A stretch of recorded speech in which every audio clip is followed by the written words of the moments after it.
You smell what the flock is cooking. Flock up and flock off. Not sure you stick around because it's about to go down. You know, flock with the most energetic Indian in the Eagleverse. Here on the What the Flock Wednesday. Let's fucking go. It's the eve of the flocking draft, y'all. Let's go. What we got to say with the flock about today? What we throwing in our flock pots? We're going to throw a little bit of what we got. Top 30 visits. Of course, we're going to get into a little bit of the draft. Mike Lombardi. What the flock is up with this dude? What's going on down there in Dallas?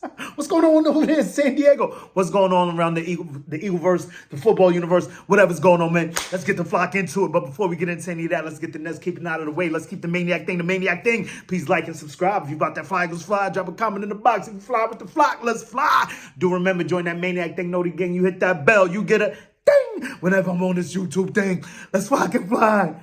And while that's the maniac thing, let's keep the main thing the main thing. Hope this video finds you in good vibes, good tides, fly skies. If you're not there, I hope this helps you get there because we're about to go there. Oh, yeah. And if you're wondering, the Eagle Maniac been the last few days, dogs. Toops, you know, we trying to get this summer flexing going, man. I'm trying to get right for Brazil. You know what I'm saying? Oh, I've almost got. But passado. Let's go. We going to Brazil, y'all. That's go birds in Portuguese. That's what they speak down in Brazil, if you didn't know. But yeah, man, your boy been fasting. So if I can't bring the energy, what the flock is the point? You can't be the most energetic entity in the Eagle first. Yeah, because, you know, when I'm fasting, all I think about is eating. Maybe I should get up and do something. That might be the problem. But we back up in here on a What the Flock Wednesday. And the first thing I got to say what the flock about is this boy Lombardi. Mike Lombardi, I know we on draft eve. And it's just, you know, it's where my eagle eye takes us. And this is what we do, man. You know, this is therapy. It's really to get this off my nest, get this off my chest, man. Let y'all know it's all about the EAGLES on this side. And man, when anything EAGLES, somebody talking crazy. I kind of gravitate towards that. I don't know why. Regardless of what, this guy, Mike Lombardi, can't help but bring it. And is this the same guy that was talking trash about Dougie P. D. Pitty back in the day? Saying he was the worst coaching pickup. And then not even just that, yeah, I believe in NFL history or something. Crazy hyperbolic. He was talking crazy trash. So this is the right guy. It's the same guy. And he's back at it again. He can't just help himself. Check it out. Become a better player, and when we do, he can be elite. But when we don't, he's not the same guy. I think that's why the Barkley signing came into play. So what? Like, this is why the Barkley signing came into play. Basically, what he's saying is, if you couldn't hear it, he's saying that you know, we got to help this guy. We got to help him become the best he could be. And the only time we can do that is when we surround him with stuff. It's like, dude, do you know we just had DeAndre Swift last season? Not saying he's a Saquon Barkley, but he's no slouch. And we had everything that we needed around this guy. Like, what the flock do you mean? This is the Eagles thinking of bringing in a Saquon Barkley. Like, we're bringing him in to bring him in. He's an all-time generational talent that hasn't quite come to his potential yet. You know what I mean? But no, we've seen, dude, what are we talking about? Like, this is the top 5 guy in the league in scrimmage for yards from scrimmage over the last 5 years. Top 5 guy, right? Yeah. So I don't scratch that from the record. Regardless of what, I just don't know why. Keep my flocking team's mouth out your flocking mouth. Mike Lombardi, what the flock is up with this guy on the What the Flock Wednesday? Regardless of what, man, if you look back at it, we're going to say that he probably had a down season last season. If we're going to go down the history of time, more often than not, you're going to see that guys in the league, especially at the quarterback position, that year after they have that breakout season, which we can all say the previous season was, dude was going off. He did end up throwing for more yards the next year, but more interceptions also. So you could say it was a bit of a drop-off, more touchdowns also. But it was a drop-off as far as interceptions go and as far as the record went for the team. Regardless of what, it's not that big of a drop-off. But if you look at over the history of time, quarterbacks after that breakout season, you see a bit of a downtick after that because, you know, you think, you know, but now teams have come to get to know you, if you will. They have catered their defense. Basically, you're on the board now, bro. You're a target. We know who you are. We know what to do to stop you. So they're going to come with more things. They're going to try and mess with you a little bit, you know? Not to mention you being human nature. You're going to sit there and think, I got this, man. This football thing is easy. They crazy. What? I am him. H1M. Jalen Alexander the Great hurt, son. But no, we've seen this time and time again. Go look at Peyton Manning's year after his breakout season, year 3, I believe, year 4. It was a precipitous downtick. And you'll see it time and time again through any of your favorite quarterbacks. After that breakout season, it's a bit of a drop. And you're going to see a few anomalies in there, like, you know, perhaps the Patrick Mahomes. But, you know, I mean, not everyone's that guy. That's crazy. Like, the dude is nuts.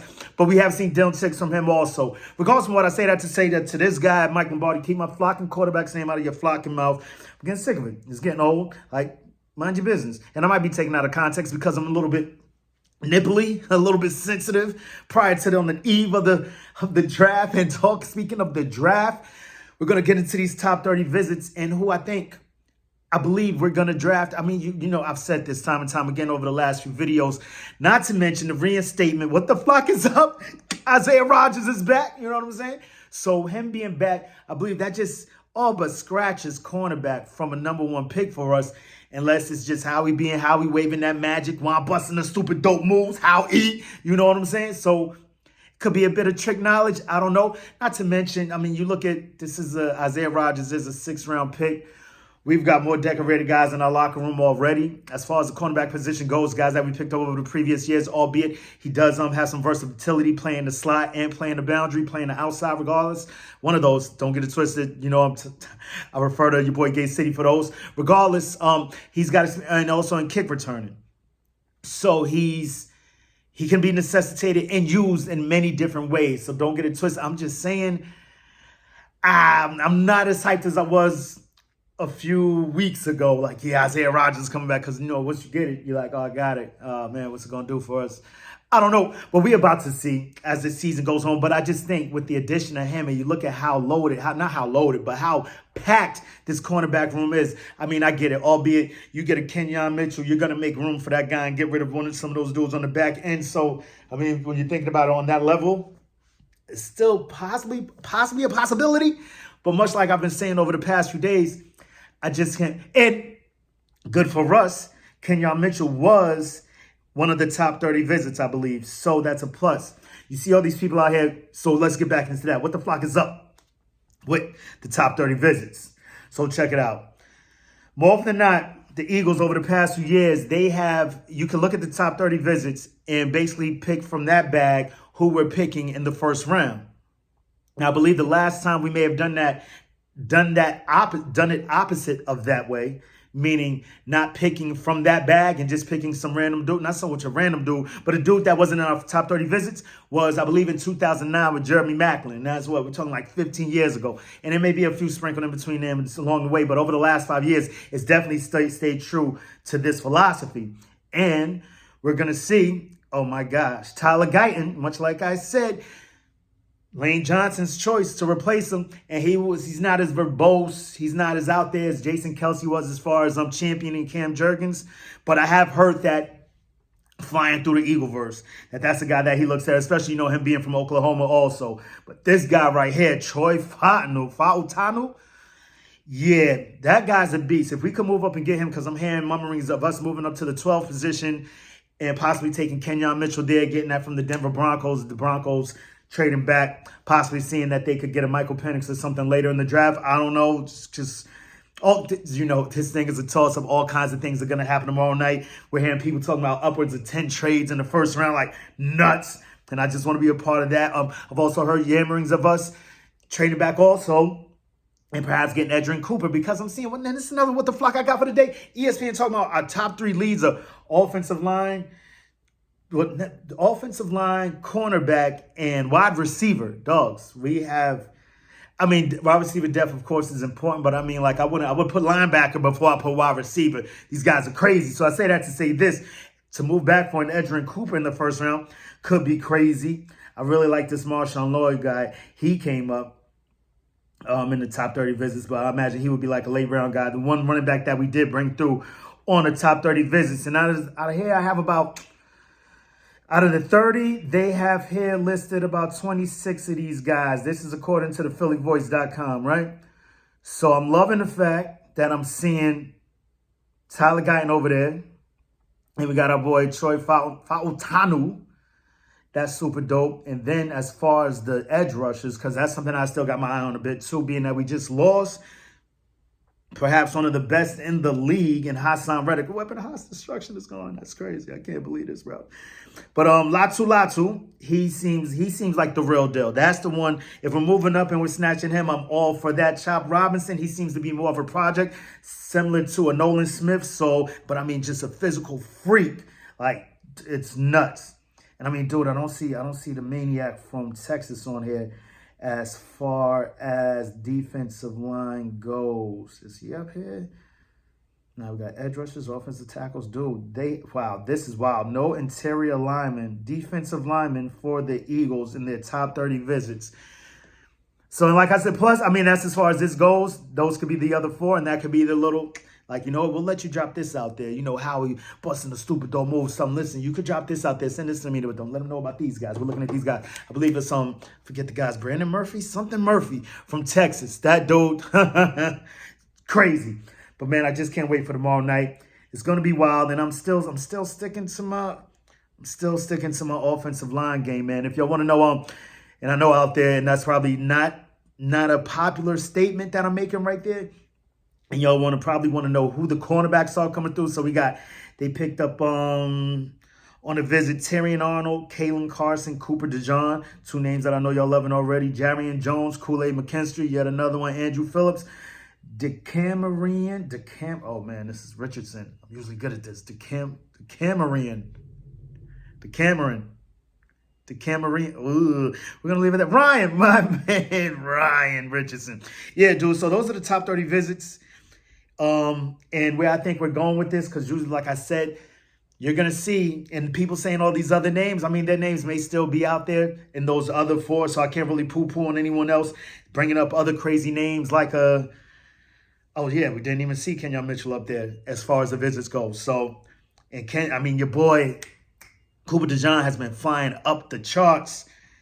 Seems to be everyone's so that guy, I believe he's moved up ahead of not Terrion Arnold. I believe those are the top three as far as people see it right now. It's Terrion Arnold, Kenyon Mitchell, and Cooper DeJean. So yeah, man, it's gonna be a wild one. I can't wait for it tomorrow night. And what else we got to get into? What else we saying What the Flock about on the What the Flock Wednesday? We got the top 30 visits. Got the Eagles. Oh man, this was an amazing pickup that I saw on your boy Jimmy Smith on the road to victory. The Eagles will have what the fuck more than $26 million after the draft allocations, after whatever we have to put towards the draft as far as salary goes, as far as salary cap goes towards the guys that we pick up in the draft. Upwards of $26 million. And that's just just yet another beautiful, just amazing view on how our Eagles assimilate this draft cap, just capital period, salary capital across the board, the people that we can pick up, how we can plug gaps, the holes that we're going to have after the draft if we don't get the guys that we want, or if we're seeing during the training camps, guys not panning out, or perhaps, and this is the word, so let's say not the I word, but you know what I mean. Anything can happen between the draft and what happens before the season, and we got $26 million to play with, not to mention extending guys. So it's a beautiful thing. $26 million in cap space after the draft to do craziness, and I just can't wait. And you know that's when it's gonna go wild, man. Someone brought up the other day, my boy, optimistic Giants fan, man. Yeah, brought up to the fact that there's still Mekhi Becton out there, number 77, former Jet. And I know you're like, dude, what is he? Like, he had injury issues. He had laziness issues. But I believe the man has matured. I know we can't judge everything we see from Hard Knocks. But it was a bit more of an insight into him. And you saw a bit more of a motivated person trying to do this thing. And I mean, just to throw a wave at it, not to mention we have Stoutland University where we turn bums into sums of mass millions of dollars. You know what I mean? So Mekhi Becton would be an awesome backup because I do believe he plays right tackle, a backup for Lane Johnson, not to mention perhaps even a replacement. And then perhaps we're not even looking at offensive line in the first rounds because the dude is only 25, just turned 25 in what a few days ago. So yeah, that would be something dope to throw down the line with the Flock is up with Mekhi Becton. Yeah, man, just can't wait for this fucking draft. I'm getting so hyped. And after that, last thing before we get up out of here, just a few things outside the nest. Perhaps we'll try and bring it back in here. Who knows? But regardless of what I'm seeing, Dak being, I'm usually not the hot take guy. You know, cool, flip your pillow, cool out type of deal. You know what I mean? But, right? Let's have some fun. I can see Dak being traded to the Titans. You see what the Titans are doing. They're putting all kinds of things around Will Levis. Do you really trust that? Now, that will move the Cowboys up to the 7th spot. And who would they pick in the 7th spot? Perhaps the dude that I said that the Broncos may want to pick up. There's so many ways that they go. I just can't see the Cowboys paying Dak that $55 million and standing put at that and saying rolling the dice again, like go out there and prove it to us. Like it's just a weird way to run your team. But as far as that guy Jerry Jones goes, he knows how to pull the money in. So I mean, if it's tending to his bottom line. As far as him, he's a money man. He's a businessman. I guess that works for him. But as far as us fans go, you're not winning. I love it. Keep getting all the money you want, man. But could you see that? That would be crazy. Dak Prescott to the Titans for the 7th pick. Wow. Then the Cowboys get their quarterback of the future, perhaps the past. Just nothing. And they are ass, because Dak is ass too. I would love it. And not to mention another thing outside the Eagleverse, outside the nest, is you see the betting odds going up for the Chargers possibly picking a quarterback. This J.J. McCarthy thing is going crazy. Like, it's wild. Like, the beat, Paul McCartney, like, the beat, like, what's going on? Like, this dude's name is everywhere. Like, where is this coming from? I did not see it. Like, and much like they're saying, it could possibly be due to the fact that he was in a system that didn't quite tend to his attributes. But, I mean, dude, I've seen. I told him once. That's another fan. Optimistic Giants fan. He's a fan of the Wolverines too. He knows a lot about this team, and he sees it like the start of every game. This dude is gonna throw it to the other team just as like a warm-up throw. Like it happens nonstop. And I mean, it's something that could be fixed in the NFL, I imagine, with the right coaching. But I mean, it's wild. I even heard the Giants tied to him. Like, dude, it's what's going on. What's about to go on tomorrow night. I can't wait and watch everything be penciled. Be freaking textbook, just normal, blase blah, top 5 picks, quarterbacks, boom, boom, boom, and then we stick at the 22. Who knows? Anything can happen, man, but I can't wait. We're here on the eve of the NFL draft, and I am so here for it. Just imagine, what if the Eagles would have trade up and take it. Let's get the fuck out of here. But till the next time, make it your best time. In the meantime, between time, keep it a green time. You already know how we like to do around this time, about this time, at this time. It's always Eagles o'clock around here. Open your eagle eye, poke your beak, and give it a and say it with me one time. No, we're not there yet. We got questions. We got questions for who? We got questions for you, NFL. What you gonna do when Eagle Mania swoops down and runs wild on you? Say it with me one time. Eagles. Eagles. Yeah, we be back in here post-draft tomorrow. Immediate Maniac reaction. Pop in, Phlock in. You know what the Phlock is up. Let's get the Phlock out of here.